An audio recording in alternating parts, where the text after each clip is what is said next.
Udah ya Pak, tes Ya, tes. Selamat pagi, Assalamualaikum warahmatullahi wabarakatuh. Salam Waalaikumsalam.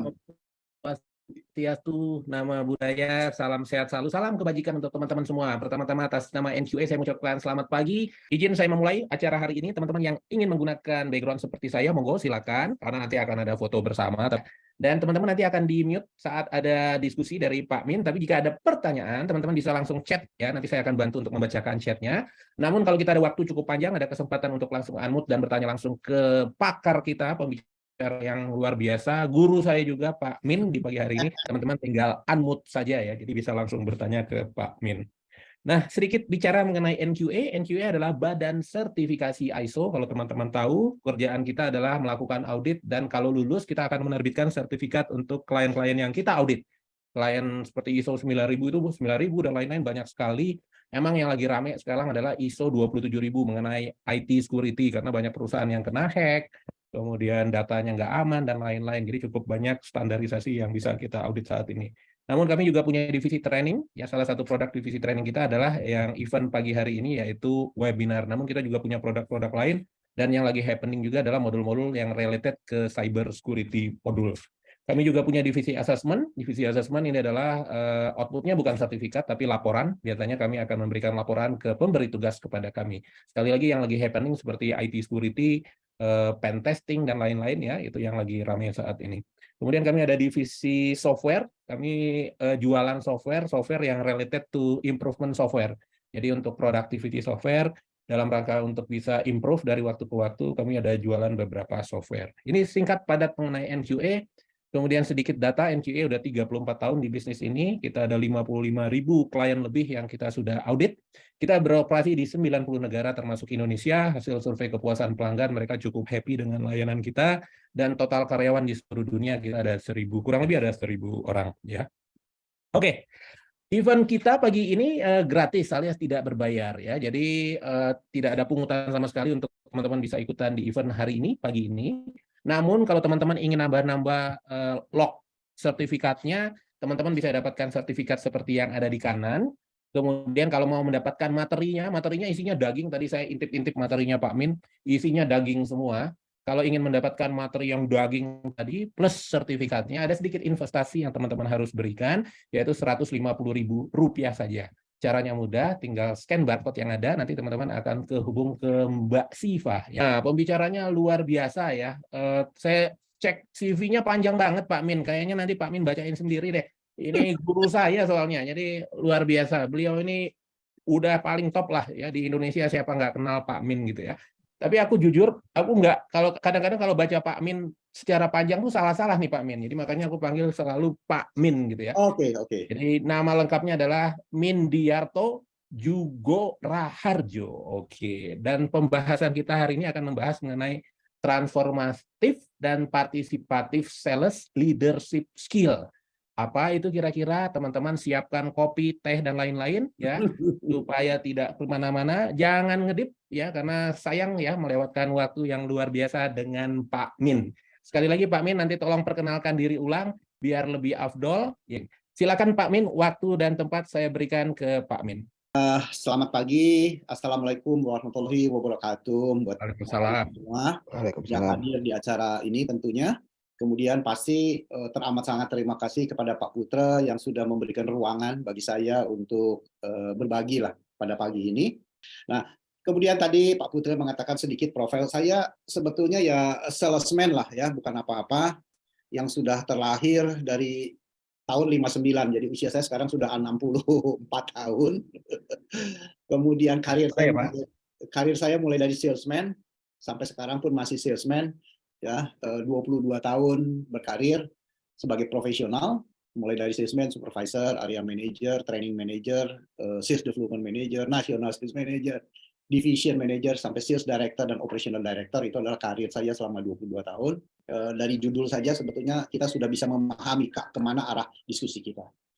Nah, ada sebuah pepatah mengatakan dari Franklin D. Roosevelt mengatakan begini, calm seas never meet a good sailor. Jadi ya lautan yang adem, lautan yang tenang, tidak pernah membuat seorang pelaut menjadi pelaut yang hebat. Nah demikian juga orang sales itu. Sales, pemimpin sales juga sama. Ketika anak buahnya baik-baik semua, gitu ya, anak buahnya nurut semua, nggak akan menjadi good leader lah. Ketika tidak ada persaingan, wah enak kita hidup di perusahaan yang market leader, sangat dominan gitu ya. Biasanya juga leadernya masuk dalam comfort zone gitu. Ini Ada konsepnya. tantangan ya Pak ya, kata anak muda ya. Iya, nggak ada tantangan. Maka sebetulnya ketika kita bekerja di perusahaan, atau mungkin saya sedikit juga sharing terhadap pengalaman saya sebagai profesional gitu ya, bos saya itu tanda petik itu gila, tanda petik sama saya tanda petik gila. Karena apa? Zero tolerance, zero tolerance. Tidak ada toleransi baik dalam segi pencapaian target, baik disiplin, dalam reporting, tuntut perfect, on time, cepat gitu. Begitu meleset dikit, waduh telinga panas. Hati itu siap-siap aja dikata-katain yang tidak nyaman gitu. Ya, bahkan mungkin kalau sudah keluar gilanya nyamuknya itu kebun binatang keluar semua, kira-kira begitulah. Ya. Nah, baik, bisnis adalah sebuah tantangan, masih tantangan. Kenapa tantangan? Karena setiap, apalagi dunia sales ya, kan nyaris setiap tahun tuh nggak pernah ada target turun ya. Itu challenge terus loh. Sedangkan di dunia-dunia lain tuh masih bisa, oke kita samain dengan tahun lalu. Kalau di dunia sales sudah targetnya naik, salesnya minta, profitnya minta naik, kemudian lagi jumlah pelanggan minta naik, distribusi pengen semakin merata, merapat, itu kan meluas. Gitu. Nah itu harus sebuah tantangan-tantangan terus ya. Apalagi kalau sudah masuk ke dalam ada produk baru, wah itu luar biasa tantangan-tantangannya. Ya. Nah maka kalau kita sadari dunia sales seperti itu, biasanya terus terang akan muncul kreatif ya. Dan orang sales bagi saya pun memang sebetulnya otak kanannya masih dominan ketimbang otak kirinya loh. Ya bodoh-bodoh dikit nggak apa-apa lah asal banyak akal gitu. Maka ketika saya dulu merekrut orang sales pun nggak nyari yang IP-nya tinggi-tinggi lah. Nggak nyari yang IP-nya tinggi-tinggi yang bakal jadi calon dosen gitu, calon guru nggak. Saya nyari IP-nya yang penting ya 3,1 oke lah. Tapi selesainya cepat gitu loh. Kuliahnya tuh. Nah, itu contoh-contoh yang kami lakukan ya. Mari kita lihat di sini. Diri Anda seperti sebuah pertandingan. Maksudnya apa sih? Jadi orang sales itu, terutama leaders, secara umum lah, sebetulnya leaders secara umum, itu adalah seperti sebuah pertandingan. Apa maksudnya seperti sebuah pertandingan? Seberapa jauh atau seberapa berat latihannya? Jadi latihan ini apa? Ya termasuk belajar, termasuk diskusi, termasuk menghadapi kesulitan, kesulitannya semakin berat gitu ya. Karena berbeda sekali. Satu orang disuruh mengangkat beban berapalah setengah kilo gitu ya, dengan beban yang 10 kilo gitu contohnya. Pasti bilang berat 10 kilo. Ya, itu kan normatif sekali dan memang benar. Tapi kalau 10 kilo suruh angkat 1 menit, kemudian setengah kilo suruh pegang tapi 3 jam, mungkin dia pilih 1 menit yang 10 kilo itu. Ketimbang yang setengah kilo tetapi suruh 3 jam dipegangin terus. Nah ini artinya apa, seberapa berat latihannya dari kedua hal tersebut. Ada problem kecil tapi ada terus, ada problem besar tapi muncul sekali-sekali. Kemudian seberapa kuat disiplinnya. Ya, sering sekali orang ini disiplin baik waktu, ya terutama waktu lah ya. Disiplin kan macam-macam, ada disiplin finansial, ada disiplin janji segala. Seberapa tinggi bertumbuhnya ilmu kita bertumbuh. Karena salah satu solusi untuk produktivitas ya ini adalah bertumbuhnya kita sebagai orang sales memiliki tingkat produktivitas yang bertambah. Ya, bertambahnya dari apa? Ya, kemudian bisa rasio jumlah pelanggan, bisa rasio jumlah drop size, sekali datang bisa dapat order berapa banyak, bertumbuhnya apalagi bisa juga sales-nya bertumbuh baik dari segi kuantitas maupun kualitasnya dan seterusnya ya. Nah, ini berapa tinggi bertumbuhnya. Kemudian seberapa sering bertandingnya. Gitu ya. Bertanding artinya ketemu pesaing-pesaing, ketemu kompetitor sesama sales tim yang lain, gitu ya. Bagaimana kita bisa menjadi selalu memberikan performa yang optimal, gitu ya. Terus seberapa tangguh keberaniannya mengambil resiko. Resiko ini resiko terukur, ya resiko terukur tentunya. Kalau resiko nggak terukur tuh ngawur namanya, gambling ya. Kita tidak mengatakan mereka sebagai gambler, tetapi kadang-kadang perlu berani mengambil sebuah resiko. Dan kemudian seberapa besar ambisinya.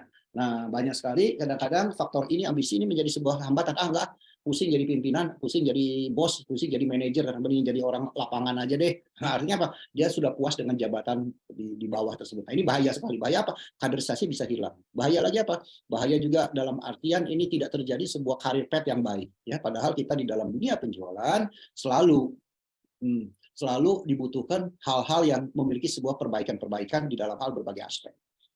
Pertanyaan selanjutnya, setiap bulan Oktober biasanya ada rapat nasional, ada annual meeting, ya. Namun selesai annual meeting bulan Januari, Februari, antara apa yang dibicarakan dengan apa yang eksekusinya terjadi penyimpangan jauh. Ya, terjadi penyimpangan, tidak sesuai dengan rencana gitu ya. Nah, tentunya pasti ada penyebabnya. Penyebab pertama adalah satu yang disebut dengan C pertama komitmen. C kedua adalah krisis urgensi. Kenapa banyak eksekusi terlambat? Karena selalu ketika kita bicara morning meeting, manajemen meeting, director meeting, selalu end result. Artinya apa? Cuman performanya target and aktual. Targetnya berapa, hasilnya berapa, targetnya berapa, hasilnya berapa. Padahal end result itu akan tercipta gara-gara sebuah proses yang dilalui. Nah, di dalam diskusi, apakah disebut morning meeting, manajemen meeting, atau head department meeting, jarang sekali membahas tentang proses. Saya mengambil contoh saja, kalau bicara dunia sales, itu target Anda berapa, aktualnya berapa, kan begitu. Tapi tidak pernah dilihat, calls-nya berapa kunjungan, efektif call-nya berapa, produk apa yang Anda sudah jual, produk apa yang tidak jual, kemudian berapa drop size yang terjadi, gitu ya. Nah, ini sebuah proses, berapa pelanggan baru yang Anda peroleh hari ini, berapa target pelanggan baru, gitu ya. Nah, ini nggak pernah menjadi sebuah bahan diskusi di dalam proses, sehingga krisis urgensi ini tidak dianggap penting. Dan yang ketiga yang disebut dengan adalah kompetensi. Ya. Orang sales nggak ada fakultasnya, fakultas selling kan nggak pernah ada gitu. Padahal ini sebuah profesi ya. Profesi itu kan sales mulai dari salesman, sales supervisor, sales manager, division manager, general sales manager, sampai sales director. Itu kan profesi orang sales sebetulnya. Tapi kok nggak ada fakultas selling itu loh. Fakultas psikologi ada, fakultas marketing ada, ekonomi ada. Ekonomi kan mulai dari career staff sampai dengan finance director, itu kan sebuah karir dan memang diajarkan tentang ilmu ekonomi sana. Ilmu sales itu nggak ada. Maka dibutuhkan sebuah kompetensi. Nah, kompetensi ini sering sekali terjadi adalah salah guru. Salah guru. Ya, salah guru kenapa? Oh, orang berpengalaman di industri A atau di industri consumer suruh mimpin di industri service contohnya. Ini kan sebetulnya ilmu-ilmu di dalam menjual sendiri beda, cara mengorganisasinya beda, di dalam cara pengelolaan marketnya juga berbeda, pengelolaan pasar. Maka ketidakpahaman ini yang membuat juga eksekusi terhambat. Teman-teman ada yang ingin bertanya setelah materi yang Pak Min bawakan sebentar, yang sudah dibahas? Monggo, silakan bisa langsung unmute dan bertanya langsung ke Pak Min. Sambil nunggu teman-teman bertanya, mungkin saya yang bertanya mungkin nih Pak Min. Silakan. 3 pilar komitmen, krisis, urgensi, dan kompetensi ini harus berimbang, atau mungkin kalau ada salah satu aja yang menonjol itu apakah juga bisa menjadi yang sales yang bagus nih Pak, atau emang harus berimbang, atau tiga-tiganya harus ada, atau gimana nih Pak Min kira-kira? Terima kasih Pak Putri. Saya mengilustrasikan kalau ini pakai skor lah ya, komitmen itu skor 1 sampai 10, krisis urgensi itu 1 sampai 10 juga, kompetensi 1 sampai 10. Maka kalau kita ingin menjadi seorang pakar ya nilainya mesti 30 lah. Oke. Kira-kira gitu. Maka ketika komitmen kita tidak skor 10, 8 atau 7, maka tentunya akan memberikan sebuah result yang berbeda atau skill yang berbeda. Demikian juga kompetensi ya, kira-kira begitu. Jadi tiga-tiganya perlu, yes, tiga-tiganya perlu. Kan tidak boleh tidak. Jadi artinya satu hilang, ini fatal kalau satu hilang. Satu hilang fatal, oke. Atau kalau kompeten 10 tapi komitmennya rendah, ini juga nggak bisa dipegang ya Pak ya. Jadi hilang juga dia. Ilmunya cuma ada di otak doang tapi nggak apply gitu. Siap. Oke. Thank you Pak Min. Monggo teman-teman yang ingin bertanya bisa langsung unmute ya, di unmute aja dan langsung bertanya ke pakar kita pagi hari ini Pak Min Diarto. Silakan teman-teman. Jadi untuk leadership di sales ya, itu apakah sebaiknya stylenya adalah demanding dan selalu nuntut keras dan seperti itu, atau katakanlah lebih memberikan delegation of authority, terserah dia yang terserah anak buah kita, yang penting targetnya tercapai gitu, atau bagaimana, atau harus kita kontrol dengan ketat dan sebagainya. Terima kasih. Mana yang style yang paling cocok Pak supaya targetnya tercapai? Baik. Target tercapai itu adalah sebuah mandatory ya Pak. Ya, mandatory buat semua sales, tipe apapun dia ya. Nah, tentunya gaya apa yang bisa kita terapkan kepada subordinate kita gitu ya. Dengan pertanyaan tadi, apakah kita memberikan authority totalitas atau perlu kontrol ketat. Nah, ini tergantung kompetensi sama tiga poin di sini lah. Komitmen, kompetensi orang tersebut ada di level mana. Jadi kalau kita mau dibagi menjadi 4 bagian, orang yang bagus, kemudian yang bagus sekali, bagus, sedang dan kurang, kira-kira kalau mau diterjemahkan menjadi 4 bagian, tentunya ketika orang itu motivasinya rendah, kemudian ilmunya rendah juga, orang ini mesti didampingi dan kontrol ketat. Ekstrim begitu. Jadi kalau kita punya anak buah itu pengalamannya rendah, motivasinya rendah, ilmunya rendah, artinya ya pada saat awal perlu dikontrol ketat, didampingi. Tapi kalau kita punya sales yang senior, artinya tinggal ngomong titik aja kemudian dia bisa lari, ya kita tidak perlu menggunakan metode yang tadi dikontrol ketat. Mungkin dengan metode delegating. Nah, ilmu delegating. Gini, tolong bantu saya ya. Mereka akan lari sendiri. Kenapa? Karena ilmu dia sudah cukup, ya kompetensi dia cukup, motivasi bekerja juga dia baik, itu maka dengan ngomong cukup. Tapi ada juga yang terkadang butuh apa ya? Butuh telling. Butuh telling itu diajak ngomong karena dia motivasinya rendah, kita ungkit motivasinya, diajak bicara. Nah, teori telling ini tapi dia punya ilmu yang cukup. Itu sebentar kita ngomong dia akan langsung lari juga, bisa jalan. Ya, tapi ada juga butuh yang coaching. Coaching itu artinya ilmunya kuat tetapi pengalamannya rendah. Contohnya ilmunya kuat, ilmunya paham, tapi pengalamannya rendah, ini butuh kita coaching. Bagaimana supaya dia terampil. Jadi penerapannya bagaimana, tidak bisa one knowledge, one skill untuk for all. Pak Trah ya. Jadi ini sifatnya situational leadership lah. Situational leadership. Jadi mana yang harus kita gaya, kadang-kadang gaya militer, gaya autokratis, mana yang harus gaya partisipatif, mana yang gaya demokratis, dan mana gaya free reign. Free reign artinya gaya ya udahlah suka-suka lu lah gitu.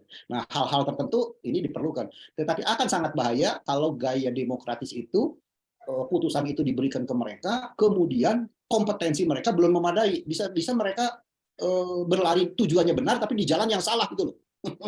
Itikadnya benar, tapi keilmuan dia kurang, maka mereka berlari di jalan yang salah gitu. Ya. Begitu ya, Pak. Oke, Pak Cira. Terima kasih Pak Mindarto. Matur nuwun, Pak. Oke, thank you Pak Cira pertanyaannya. Berikut ada pertanyaan dari Pak Ivan. Pak Ivan mau langsung unmute atau mau saya bacain, Pak Ivan? Pak Ivan. Baca saja, Pak. Oh, nah, Pak bisa unmute nggak apa-apa, Pak? Langsung Pak Ivan. Pak. Ya. Silakan, Pak. Bisa, Pak Ivan? Halo, tes. Ya, lanjut Pak Ivan, lanjut. Oke. Pertanyaannya, Pak. Nah, merespon ketika target benar, ini belum sesuai target yang kita yakini. Ingin pertumbuhan 25%. Tapi berdasarkan analisa dan punya data historikal misalnya ya, Pak. Probable menurut kita itu hanya 10% meresponnya, Pak. Terus pertanyaannya? Responnya, Pak, kira-kira bagaimana, Pak? Oke. Ada gimana gitu? Di atasan mintanya 25%, Pak. Pokoknya harus gitu ya. Tapi berdasarkan data, statistik, kemudian lihat histori ke belakang, pencapaiannya cuma 10%. Nah, kita sebagai mampu 10%. Bos mintanya 25%. Oke, bos minta 25%, tapi orang sales menurut analisanya 10%. 10%. Menurut informasi, data, market, semua katanya 10%. Nah, gimana nih Pak, kira-kira Pak Min? Sebetulnya alat ukur yang paling mudah dulu, yang kita ibaratnya nih orang kita nih goblok-goblokan dulu lah ya. Goblok-goblokan dulu gini. Kalau market size itu ada 1000, market size-nya kita dengan angka 1000. Kalau saya baru menjual 200, contohnya, berarti market share saya kan cuma 20. Ya. Atau market share saya 30, 300, berarti market share saya kan baru 30%. Kan kira-kira begitu. Ya. Nah, kalau dari 1000 saya sekarang baru 30, 300, berarti sebetulnya ada 700 kan di tangan pesaing tuh. Siapapun pesaingnya gitu ya. Bisa 5 pesaing, bisa 2 pesaing, bisa 10 pesaing. Maka ketika 300 diminta naik 25, itu kan naik 75. 325% kan naik 75, sedangkan kita bilangnya cuma mampu 30. Nah, sebetulnya angka 75 ini achievable nggak? Buat saya achievable selama market size-nya itu memang kita baru 30%, 70% ada di pesaing. Sangat mungkin 25%, bahkan double pun sangat mungkin. Nah, jadi jangankan 25%, double pun sangat mungkin selama kita punya market share-nya memang masih belum dominan. Tapi kalau market share kita, contoh saya juga punya produk dulu, market size 100, saya punya market share sudah 80. Ya mau naik 10% pun termehek-mehek. Gitu. Kalau naik 10% pun saya termehek-mehek, karena apa? Sudah 80% loh saya punya market size. Tapi kalau market size masih kecil, saya bilang double pun mungkin. Persoalan adalah kenapa terjadi gap? Bisa saja ini kemampuan di dalam kita punya optimisme. Kedua, kita tidak tahu how to-nya. How to-nya. Kenapa sih harus 25? Dan bagaimana cara 25? Nah, mungkin orang-orang tertentu tidak mampu untuk menerjemahkan naik 25 itu dari mana. Sebetulnya kalau biasa orang sales kan bisa banyak cara ya, mulai dari SCP-nya, spreading-nya diperluas, coverage-nya dirapatkan, penetrasinya diperdalam. Ini kan udah 3 strategi yang bisa dilakukan dengan secara serentak. Dari 3 strategi tersebut, strategi perluasan spreading, perapatan coverage, dan pendalaman penetrasi. Masing-masing ini punya 8 strategi lagi. Jadi ada 24 kiat yang bisa untuk menjawab persoalan market. Tapi tadi ada yang menarik tuh Pak Min. Jadi besar kecilnya yang diharapkan itu sebenarnya harus refleks ke market share juga ya Pak Amin ya? Oh iya, Kalau market share-nya udah penuh, udah hampir 80%, kayaknya mustahil kita meningkatkan 30%-nya, kurang lebih seperti itu ya Pak.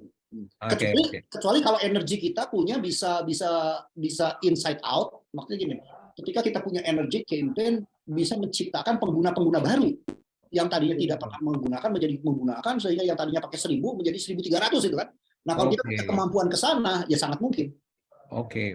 Memperbesar market share-nya gitu ya Pak ya. Market size-nya, Market size-nya, betul. Market size-nya. Mendidik orang jadi tidak menggunakan menjadi menggunakan lah, kira-kira gitu kan. Ya. Oke, luar biasa. Thank you Pak. Ini yang dilakukan oleh Yakult ini sebagai pengalaman ya.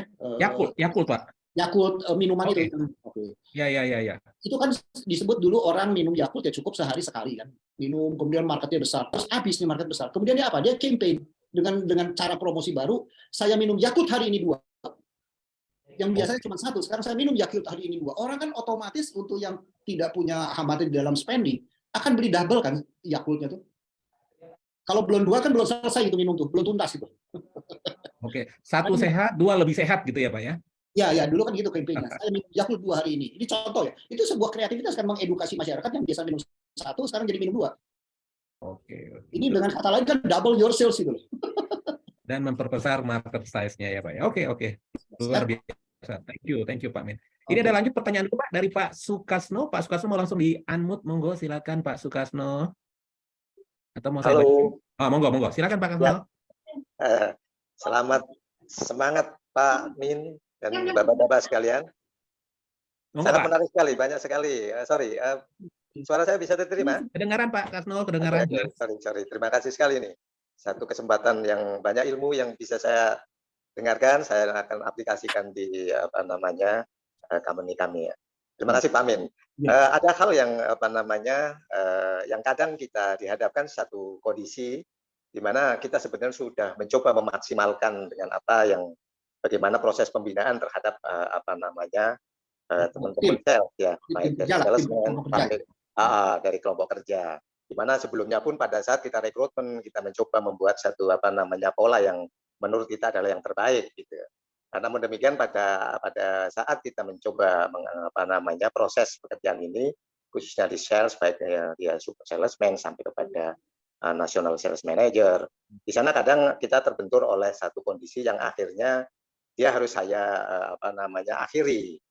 Nah, padahal proses pembinaan sudah kita coba semaksimal mungkin sesuai dengan kemampuan di sana. Nah, gimana ini untuk waktu yang tepat atau kondisi yang bagaimana hal ini supaya kita sama-sama enak gitu. Terima kasih Pak. Baik, makasih. Thank you Pak Kasno. Baik, namanya PHK udah pasti nggak enak lah ya. betul kondisi yang paling nggak enak. Oke. Tapi harus kita ambil manakala ini satu poin dulu ya. Saya akan coba ke insight dulu ya ke diri kita. Kita sudah melakukan pembinaan, contoh gitu ya. Saya yakin untuk orang-orang pimpinan sales yang aware terhadap pembinaan anak buah harus dilakukan dan perlu melakukan. Saya setuju. Tapi yang kedua yang perlu difahami apakah ilmu yang kita transfer ini ilmu yang update nggak? Bisa pimpinannya juga nggak update ilmunya sehingga mentransfer ilmu yang sudah absolut gitu loh. Maka ketika ilmu absolut ini yang ditransfer dan tidak applied dan tidak cocok, maka bisa saja ilmu yang ditransfer ini tidak bisa dieksekusi dengan baik. Itu satu poin.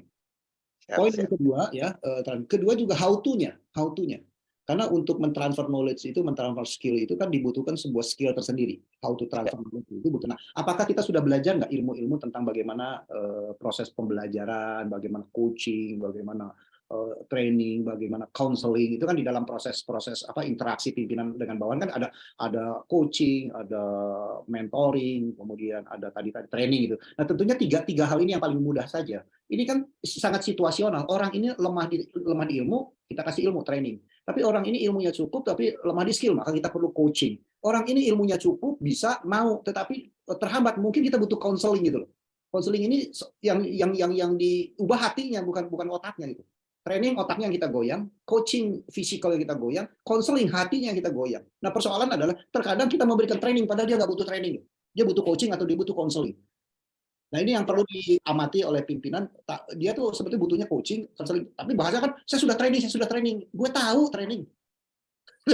Tapi ini ada hambatan di luar training gitu. Nah ini yang kadang-kadang kebutuhan di pimpinan ya. Pimpinan ini kepekaan melihat hal tersebut. Itu yang dari internal kita ya. Dan saya banyak nemuin, dan saya kan relatif aktif di dalam dunia training, coaching di dalam perusahaan. Maaf sekali, saya sering sekali temui adalah ilmunya tidak matching. Tidak matching. Artinya apa? Antara dia punya experience dengan tuntutan zaman itu mismatch. Maka kenapa produktivitas rendah? Ya itu tadi problemnya, mismatch. Itu satu. Terus kedua, kita lihat dari background sekarang dari karyawannya ya, dari tim kerja. Kita lihat juga ya, kita lihat apakah kompetensinya ada, apakah knowledge-nya ada, niatnya ada. Gini, peribahasa gini, orang bodoh lebih mudah untuk saya pintarkan, Pak Sukasno ya. Orang bodoh lebih mudah untuk kita pintarkan atau lebih ngerti. Tetapi orang malas sulit untuk dibikin rajin. Nah ini kan bicara attitude. Nah, ketika berhadapan dengan orang ini masalah attitude atau bukan attitude? Kalau masalah attitude, ini ya siap-siap Anda untuk tidak bergabung dengan kita lama-lama. Kalau masalah attitude gitu, karena akan jalan terus ya, karena attitude itu prosesnya lama. Tapi kalau masalah tidak tahu, mudah kita ajarin. Nah, jadi Pak Sukasno bersama tim lihat dulu, ini problem malas atau problem tidak tahu gitu ya. Kadang-kadang kan ada orang pintar tapi malas gitu kan. Apa the right time? Kita selalu pakai objektif, pakai program perbaikan. Kalau saya bilang, kalau level assessment 3-6 bulan, kita bisa evaluasi kok.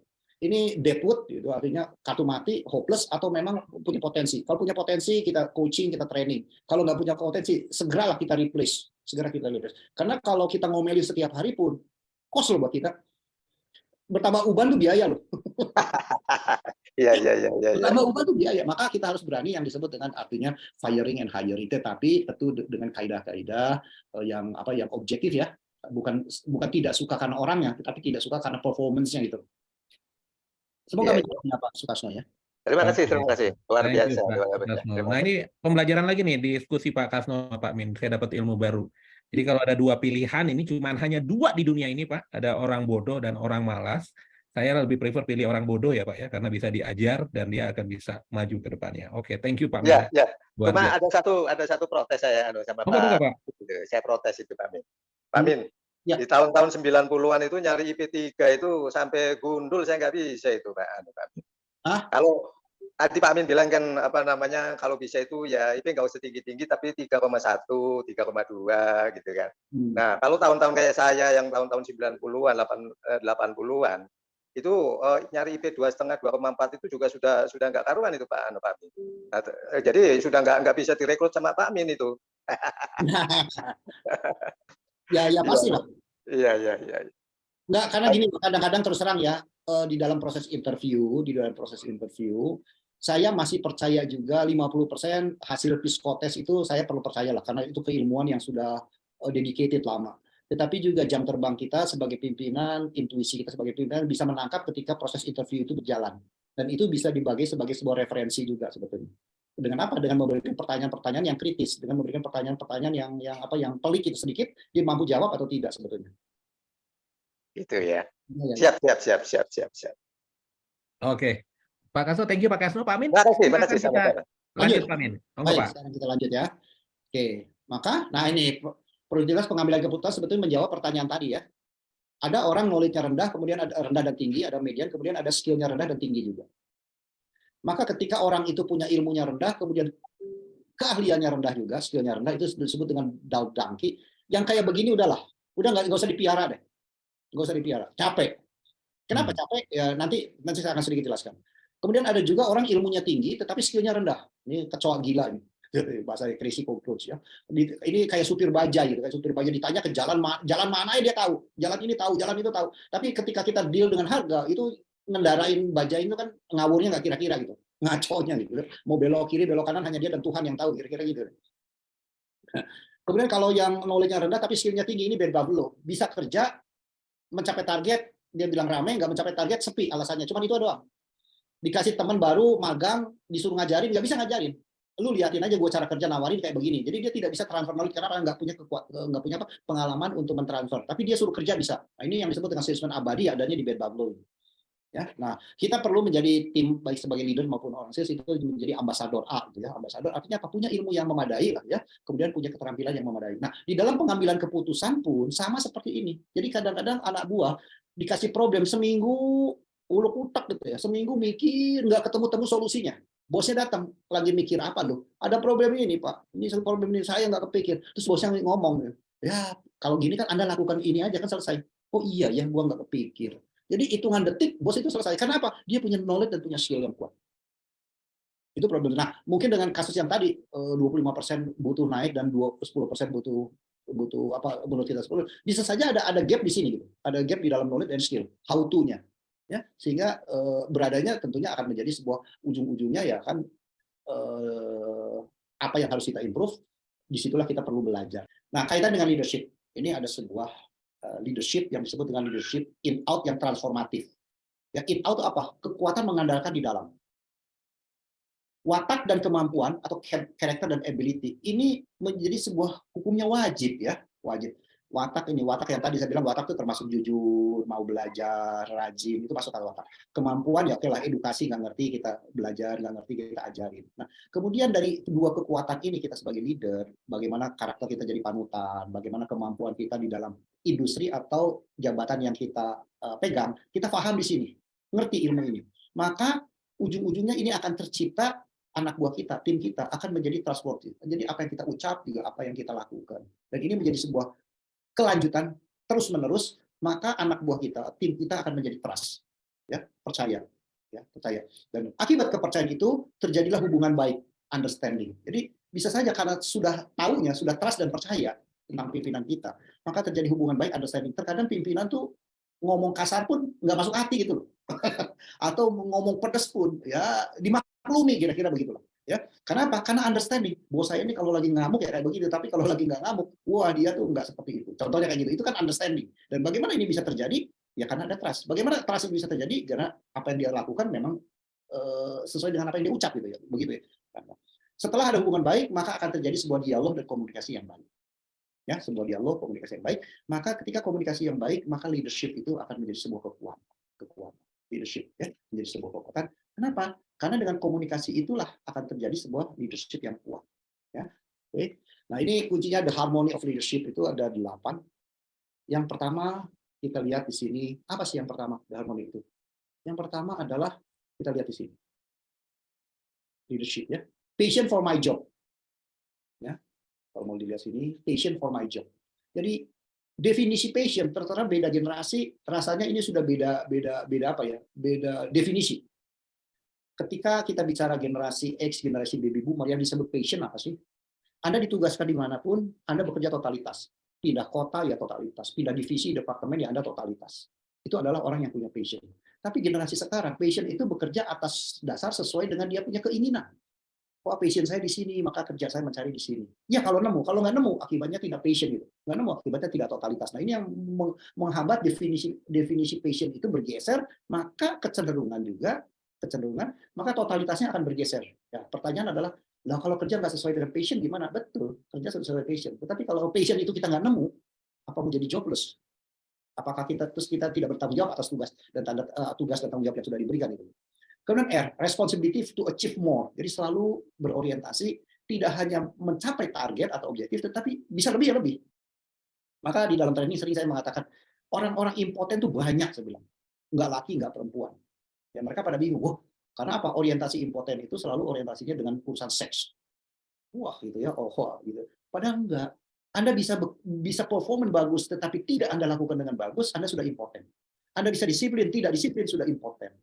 Anda bisa bekerja report dengan teliti, tidak melakukan ketelitian, Anda sudah impoten dalam hal ketelitian. Bisa on time, Anda terlambat, itu juga impoten dalam hal kedisiplinan waktu. Jadi sebetulnya impoten itu banyak, termasuk di dalam performance. Ketika kita bisa achieve performance more, terus kita rem, berarti kita sedang impoten di dalam menjadi do the best. Okay.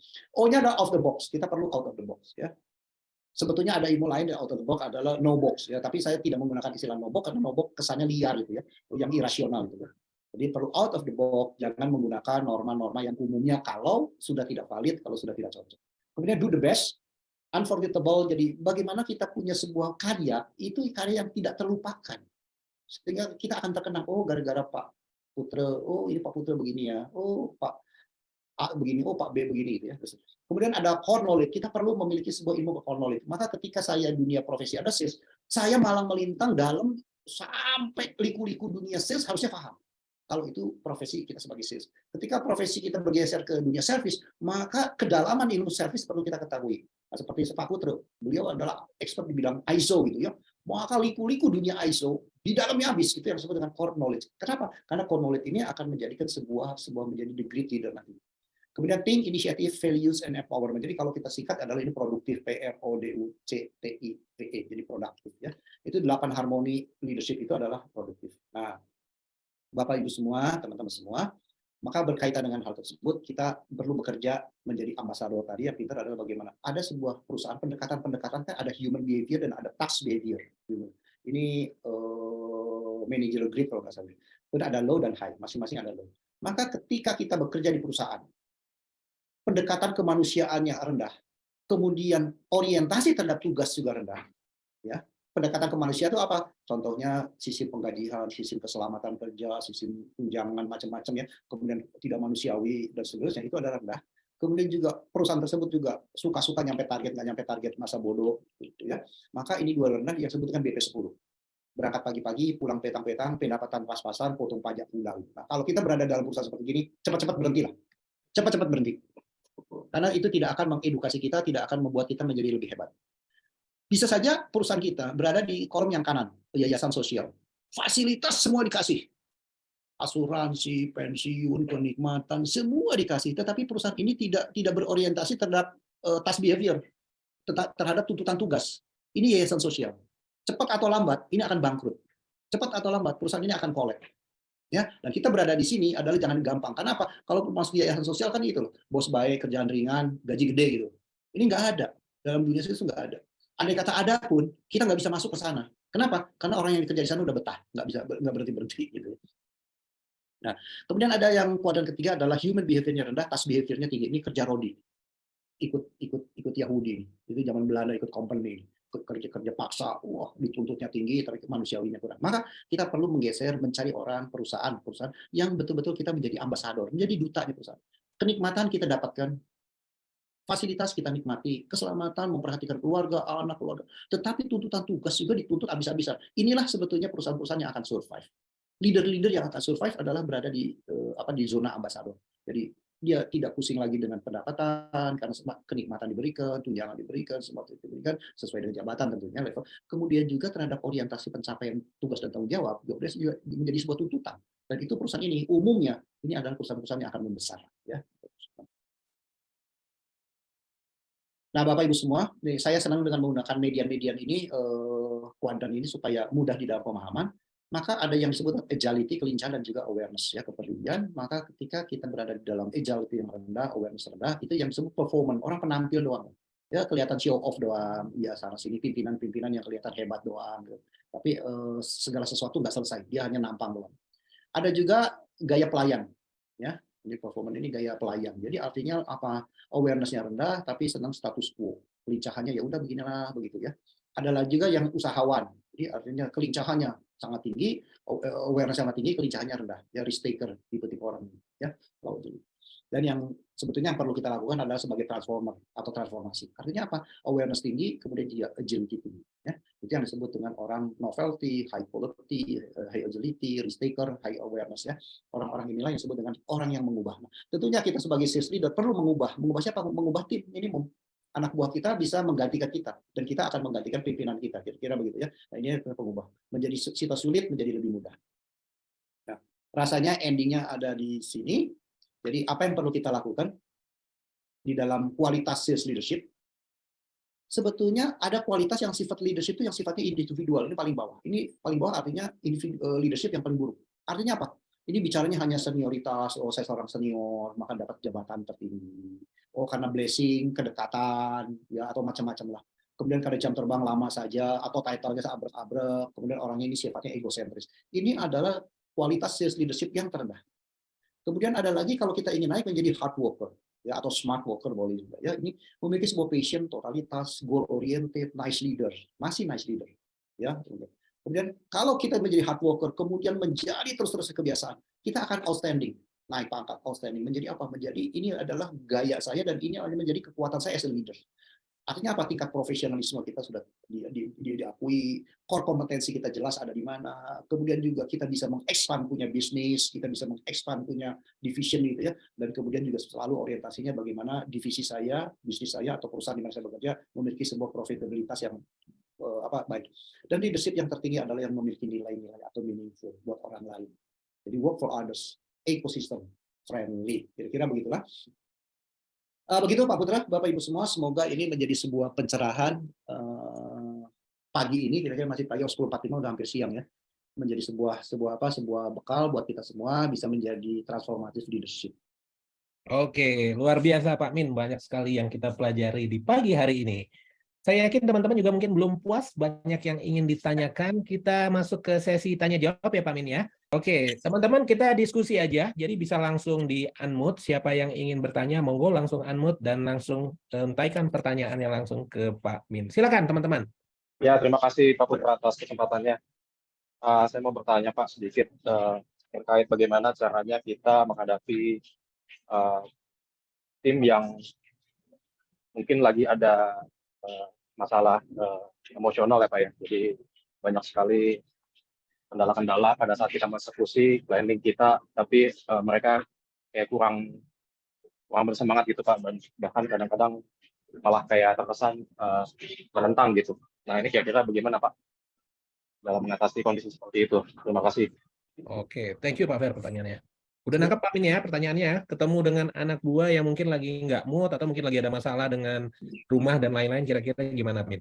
Baik, ini pertanyaan ini sebetulnya sama yang dengan tadi Pak Kasno itu Pak, bukan Pak Sukasno. Bukan, sebelumnya Pak Cerah ya. Oh, enggak. Pak Cerah ya. Begini Pak Ferry, bahwa yang disebut dengan mood itu pasti terjadi pada kita ataupun anak buah ya, kita perlu pahami, dan emosi itu adalah sebuah yang normal. Dan emosi itu kan bisa bahagia, bisa sedih, bisa marah, bisa gembira, itu bahagia normal. Nah, yang perlu kita pahami adalah jangan mengambil keputusan ketika kita sedang marah gitu ya, jangan berjanji ketika kita sedang bahagia, kira-kira begitu ya. Kenapa? Karena akan muncul subjektivitas dalam pengambilan keputusan tersebut. Nah, demikian juga ketika kita punya anak buah, kita tahu problemnya adalah seperti tadi diutarakan, apakah ini problem training, problem coaching, atau problem counseling. Kalau lihat sepintas yang diutarakan Pak Ferry, itu sebetulnya bukan training, kita butuh counseling, teman curhat. Teman curhat, kemudian kita tanya masalahnya apa, sehingga dia tidak punya teman untuk mengutarakan curhatnya. Sebetulnya pimpinan itu yang disebut dengan trustworthy itu dia akan berani mengungkapkan masalah pribadi sekalipun kepada pimpinannya karena sudah ada trustworthy gitu loh. Nah, inilah perlu diciptakan memang as a leader pada trustworthy. Artinya apa? Kita mungkin butuh konseling. Jadi tidak lagi ngomongin kerjaan, bahasa ini ekstrimnya gampangnya ya kita kerja joint visit dengan mereka, kemudian jam istirahat siang kita makan bareng, kita ngobrol-ngobrol, karena biasanya pada saat makan itu adalah emosi kita umumnya dalam kondisi baik. Makan itu kondisi baik, makanya kalau orang Chinese bisa lunch meeting gitu lah, dinner meeting itu ya sambil ngobrol-ngobrol kemudian deal gitu. Nah, dengan anak buah pun sebetulnya filosofinya sama, kita bisa meeting makan siang, kita terakhir ngobrol di tempat yang nyaman, ya tidak bisik. Nah, mereka biasanya akan terungkap sehingga problem the real problem bisa terungkap. Real problem. Jadi orang begini bukan training, tapi lebih counseling Pak Ferry. Konseling itu bisa masalah dengan orang tua, bisa masalah dengan keluarga ya, istri artinya, atau siapapun, pacar atau apapun, atau anak sekalipun. Anak sakit atau mertuanya lagi masalah atau istrinya sedang ngomel-ngomel gitu. Nah, bisa terjadi, maka konseling sebagai solusi. Konseling itu yang disentuh hatinya ya. Yang disentuh hatinya. Kalau training yang disentuh kan otaknya, yang digoyang otaknya nih supaya pinter. Kalau coaching yang digoyang kan fisiknya supaya terampil. Konseling yang digoyang tuh hatinya. Hatinya, konseling hatinya. Oke. Mudah-mudahan nangkap Pak Fer. Masih ada yang mau ditanyakan, monggo Pak Fer. Cukup Pak Putra, terima kasih. Terima kasih juga. Thank you Pak Fer. Monggo, silakan yang ingin bertanya. Kalau malu-malu bisa via chat juga silakan. Kalau enggak langsung di unmute. Nah, ini Mbak Sabrina. Silakan Mbak Sabrina. Selamat pagi. Pagi. Saya ingin bertanya. Kebetulan kami dari tim sales untuk properti ya. Kalau kantor itu rata-rata listingnya itu di bawah 10. Maksudnya listing? Listing properti yang mau dijual. Dan sedangkan listing saya yang di tangan itu jumlahnya besar-besar. Dan saya coba komunikatif ke kantor, tapi ya kantor cuma jawabnya simple sekali. Kenapa you punya listing yang angkanya besar-besar dari ratusan sampai T, ini bukan wadahnya saya, katanya begitu, Pak. Jadi ini bagaimana baiknya ya mensiasati situasi saya ini. Kasarnya saya ada prospek jualan yang besar-besar, tapi saya suruh lepas semua itu untuk mencari yang kecil-kecil, tapi itu bukan apa sih ladangnya saya, misalnya begitu. Jadi ini yang salah apa ya kalau dalam untuk mencapai closing dan target sales ya, Pak?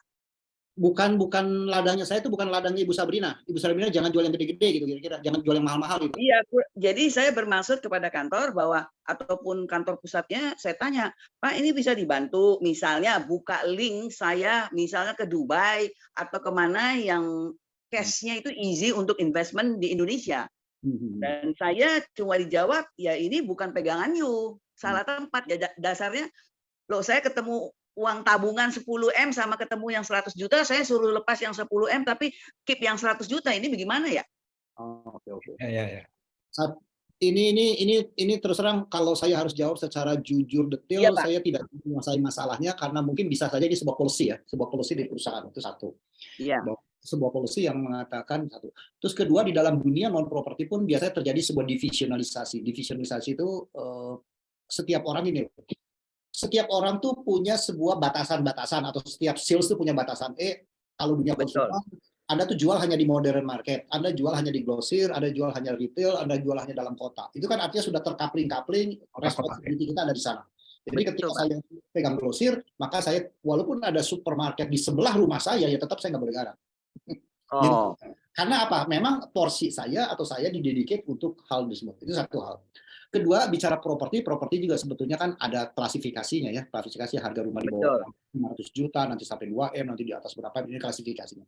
Ketiga juga bisa juga hal-hal lain yang sifatnya adalah yang sifatnya administratif dan macam-macam. Karena perusahaan juga kadang-kadang ada juga yang tidak mau menggarap terlalu besar karena nanti harus masuk ke dalam skala bisnisnya menjadi bisnis perpajakannya skala besar. Jadi perusahaan itu kan ada yang perusahaan masuk ke Pratama, ada ke Madya gitu. Begitu transaksi di luar tersebut itu akan naik ke kelas di atas. Kelas di atas bisa tidak otoriti atau bisa menjadi masalah. Jadi itu yang saya tidak tahu area mana menjadi kebijakan perusahaan Ibu sehingga melarang untuk jualan besar gitu ya. Saya kan nggak tahu karena itu bisa policy internal dan akan tidak terbuka gitu ya. Tapi setidak-tidaknya aspek perpajakan akan mengintai Bu. Karena begitu transfer duit masuk itu kan udah nggak bisa berkutik lah. Karena canggih. Nah, itu betul, Pak. Dan ketiga, bisa saja mungkin apakah harus menggunakan partner lain yang memang mampu memfasilitasi untuk bisnis skala kakap gitu. Nah, artinya Ibu cocok di dalam industri atau database yang Ibu miliki ini tidak cocok dengan company di mana sekarang berada. Kira-kira begitu. Ibu harus ambil keputusan. Baik, Pak. Oke, Bu Sabrina. Jadi kalau umpamanya ada seorang sales yang benarnya dia overconfidence atau dia mampu untuk mendapatkan lebih, sementara kantornya hanya memberikan target yang sedikit, apakah dia tetap harus bertahan atau gimana nih Pak Min kalau lihat kasusnya Mbak Sabrina ini? Atau kotak-kotaknya itu terlalu membatasi sepak terjangnya beliau, sebenarnya dia mampu untuk melampaui 3 kotak sekaligus, sementara sistem yang ada di perusahaan itu hanya per kotak gitu. Idealnya gimana itu Pak? Solusi? Saya sih agak menduga ada faktor perpajakan bicara di sana, bukan untuk menjual yang kecil-kecil tidak boleh ya, menjual over tidak boleh. Mungkin kalau menjual yang berapa, yang 200 juta, 300 juta, suruh jual 100 juga boleh. Bisa. Tetapi ini kelihatan di luar ranah, kayak saya ngasih ilustrasi di dalam dunia consumables itu kan orang supermarket jual ke grosir atau orang grosir jual supermarket gitu loh. Ini kan bukan ranahnya dia, bukan tidak boleh jual. Atau orang retailer sebelahnya supermarket, saya jual ke supermarket, itu bukan ranah Anda gitu loh. Ya. Oke. Mudah-mudahan ngejawab ya Bu Sabrina. Ya. Terima kasih. Oke, sukses selalu Bu Sabrina. Monggo, teman-teman yang lain silakan. Yang ingin bertanya boleh, Bapak-bapak, Mas-mas, Om-om. Selamat siang Pak Putra. Pak Ishak, sorry, silakan Pak Ishak. Ini Pak, saya mungkin mau menanyakan tentang kiat-kiat. Bagaimana saya kan melihat paparan Pak Min itu pada halaman-halaman terakhir itu sangat bermanfaat nih untuk melihat tentang kepemimpinan. Nah, kemudian kalau kita ada misalnya teman yang berada pada situasi bahwa pimpinannya itu sangat dominan, Pak. sangat dominan sehingga cenderung micromanager sebenarnya. Jadi yang sampai sangat detail-detail itu diurusi semua sehingga kita agak sulit untuk mengungkapkan ide-ide yang kita miliki. Kalaupun ide itu kita sampaikan, kayaknya agak sulit untuk diterima nih. Nah, bagaimana kiat-kiat kalau menghadapi seperti itu ini, Pak Min, Pak Putra? Oke, lanjut Pak Min. Terima kasih ya Pak. Micromanager ini adalah orang pemahamannya memahami semua persoalan, atau apa nih pengertian micromanagersnya dulu? Kalau pada hal-hal detail dan ikut terlibat gitu. Sesuai info-info, jadi yang detail-detail semua juga diurusi bahwa ini harus dilakukan seperti ini, harus dilakukan seperti ini, meskipun sebenarnya secara teknis beliau itu tidak paham. Dan arahannya harus diikuti, padahal beliau itu cenderung misalnya tidak paham, Pak. Nah, kiat-kiat menghadapi seperti ini bagaimana gitu? Karena begitu kami misalnya ada usulan, ada saran, tapi tetap tidak diterima sehingga yang digunakan itu powerful-nya. Oke, baik. Ya memang kalau ketemu pimpinan ini sakarpe gitu, ilmu sakarpe gitu ya pokoknya itu memang apa foto sendiri? Ya ilmu sakarpe, ilmu pokoknya itu memang adalah biasanya seorang leader yang nggak punya ilmu. Pokoknya gua nggak mau tahu, pokoknya harus begini gitu. Karena begitu nggak bisa, how to solve the problem, dia nggak bisa jawab. Jadi kalau Pak Ishak ketemu pimpinan yang dalam tanda petik sakarpe, pokoknya adalah tipe-tipe gaya otoriter yang tidak bisa untuk diajak diskusi. Tidak bisa diajak diskusi. Solusinya sebetulnya ada 3. Ubah atasan, supaya paham tentang hal-hal teknis, dengan cara apa? Mengedukasi, ngasih jelas why-nya, termasuk kalau lakukan A, yang pimpinan lakukan A itu salah, Anda harus bisa explain kalau A itu berdampak negatifnya apa, kalau ambil alternatif B yang baik itu punya dampak positifnya apa. Nah, Pak Ishak perlu mampu untuk menjelaskan dan punya meyakinkan ini. Itu satu hal. Kalau tidak bisa, artinya bisa saja sudut pandang kita dengan atasan selalu berbeda. Dan memang itu normal sekali. Oh, bos saya kayak begini ya, oh, bos saya maunya kayak begini. Kenapa? Karena otak kita bisa saja dari pihak saya di bawah yang tidak paham cara berpikir pimpinan. Otak kita nggak nyambung ke otak pimpinan. Sehingga karena ketidaknyambungan diri saya, maka kita nyalahin atasan. Kan bisa terjadi juga begitu, 2 hal. Ya, jadi satu, yakinkan atasan untuk diubah. Kalau tidak bisa, ubah diri saya. Ubah diri saya. Kalau masih mau di situ, masih mau dalam tim itu, ubah diri saya. Artinya bagaimana mengikuti cara kerja style pimpinan kita. Tidak bisa, ubah tempat kerja, berhenti, cari tempat lain. Karena daripada menderita dua-duanya gitu loh. Saya pikirnya simpel. Ubah atasan nggak bisa, ubah diri saya nggak bisa, merasa tidak nyaman, berhenti. Ya, cari tempat lain supaya nyaman. Itu satu hal. Terus kedua, kalau gaya otoriter, saya katakan itu adalah style dia. Nah, persoalan adalah kita understanding nggak, kita acceptance nggak terhadap leadership style dia yang otoriter. Karena otoriter pun ada kekuatannya, tetapi ada kelemahannya. Kemudian dia senang hal detail tapi nggak menguasai itu kan. Nah, ini kan bukan menguasai hal detail, dia ingin sok ngerti, itu kan 2 hal yang berbeda. Nah, maka sebetulnya kalau ada pimpinan yang ingin ikut-ikutan detail dan ternyata nggak ngerti, justru peranan kita lah di sini, bawahan, untuk menjelaskan secara detail dan ngerti dan benar. Nah, bisa saja kemampuan saya menginfluence atasan rendah. Tidak bisa meyakinkan atasan atas kebenaran yang kita yakini gitu kan. Kan kebenaran yang kita yakini ini kita tidak bisa menginfluence atasan. Bisa jadi handicap itu bukan karena pimpinan, tapi ilmu influencing kita tidak ngerti. Atau bisa juga timingnya nggak tepat. Atau tidak tahu hot buttonnya pimpinan itu ada di mana. Ini bos ini otoriter, tapi mungkin ada hot buttonnya kalau lunak tuh mesti gua apain gitu loh. Apakah mesti diajak ke karaokean, ngomongin di karaoke, atau ngomongin di coffee shop after office hour, atau ngomongin di lapangan badminton, lapangan tenis, I don't know gitu. Nah, ini artinya mungkin ada hot button tertentu yang kita belum ngeklik, sehingga saya tidak bisa menginfluencing.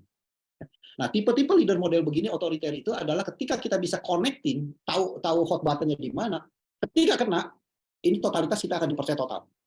Nah ini tipe itu kalau saya menggunakan istilah itu tipe crazy artist, tipe seniman. Susah itu. Ketemu orang seniman itu susah, tapi begitu cocok dengan seniman, orang lain jelekin kayak apapun, dia nggak akan dengar. Gua percaya sama lu, kira-kira. Begitu ya Pak Ishak. How to-nya adalah sebetulnya challenge-nya bukan di pimpinan, itu challenge-nya adalah di kita sebagai leader, bagaimana menginfluence atasan atas pekerjaan detail yang kita lebih kuasai dari dia. Gitu. Oke, semoga menjawab Pak Ishak. Oke, Pak Ishak mudah-mudahan kejawab ya Pak Ishak. Tadi kita, kalau bisa diubah, ada 3 ubah tadi kalau saya catat, ubah atasannya, Kalau nggak bisa, ubah diri sendiri. Terakhir kalau nggak bisa juga ya ubah perusahaannya ya Pak ya. Kita harus pindah ya. Oke. Baik, terima kasih sarannya Pak. Oke, luar biasa. Monggo teman-teman yang masih ingin bertanya silakan, kita masih ada waktu. Kalau belum ada, satu lagi pertanyaan Pak. Bisa lebih detail mengenai tadi yang paling tinggi kan di leadership itu ada meaningful ya Pak ya? Ya. Apakah di meaningful itu akhirnya dia hanya melakukan fungsi networking saja, kemudian lebih banyak ya bentuk jejaring atau gimana Pak? Itu lebih mungkin Pak Min lebih bisa jelas di posisi meaningful tersebut. Oke, kalau meningkatkan jejaring budaya guna itu masih di outstanding kali ya, di outstanding. Oke. Hidup itu udah bukan hanya untuk manusia, tetapi juga hidup itu udah untuk Gusti Allah itu kira-kira begitu. Oke. Makanya work for others, memikirkan bagaimana dampak sosialnya, bagaimana tentang dampak sistemnya, kemanfaatannya gitu ya Pak ya. Jadi udah nggak mikir diri sendiri ya Pak ya, tapi manfaat ke orang lain juga ya. Oke. Ekosistem friendly dan lain-lain. Oke, sampai level situ ya Pak ya. Ya itu artinya hidup ini punya nilai kan, nilai bukan untuk diri saya, tapi juga untuk others. The others, oke, good, luar biasa Pak Min. Sedikit penutup dari saya, karena nggak ada pertanyaan. Sekali lagi saya remind teman-teman, materi yang dari Pak Min tadi luar biasa. Kalau teman-teman ingin memiliki materinya, plus mendapatkan sertifikat yang ada di kanan, teman-teman bisa kontak Mbak Siva. Caranya gampang, tinggal scan barcode-nya, nanti Mbak bisa langsung nge-link ke Mbak Siva. Kemudian kami juga butuh improvement ya, butuh perbaikan dari waktu ke waktu. Jadi kalau ada yang kurang-kurang dan kami harus melakukan perbaikan, tolong kasih inputan ke kami sehingga kami bisa melakukan improvement ya. NQA melakukan improvement untuk webinarnya. Caranya gampang, scan barcode-nya dan berikan inputan ya untuk webinar hari ini sehingga ke depan kami akan coba untuk lebih baik lagi dari waktu ke waktu ya.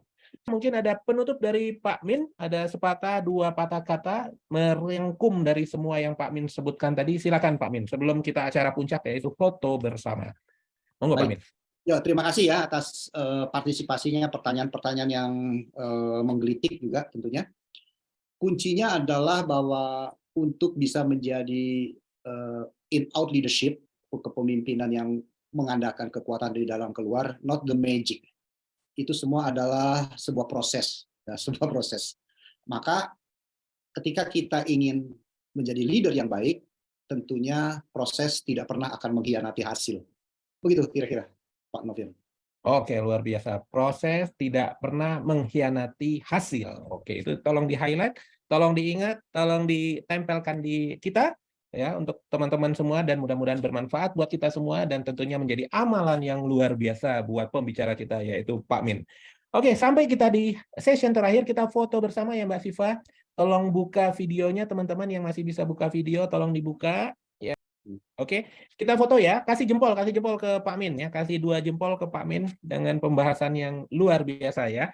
Saya hitung 1, 2, 3. Tolong tahan. Kita ada 2 slide. Tahan dulu teman-teman. Kemudian ke slide kedua. 1, 2, 3. Tahan dulu. Oke, terima kasih Pak Min. Berakhir sudah acara kita di pagi hari ini. Pembahasannya luar biasa, banyak ilmu yang saya rasakan dan manfaatnya di pagi hari ini. Mudah-mudahan hal yang sama dirasakan oleh teman-teman semua dan bisa diaplikasikan ke bisnisnya masing-masing. Mudah-mudahan bisnisnya menjadi lebih baik ke depannya dan tentunya menjadi amalan juga buat Pak Min ya. Atas nama NQA saya tutup acara hari ini. Terima kasih banyak untuk kehadiran teman-teman semua. Saya tutup dengan mengucapkan Assalamualaikum warahmatullahi wabarakatuh. Salam sehat selalu untuk teman-teman.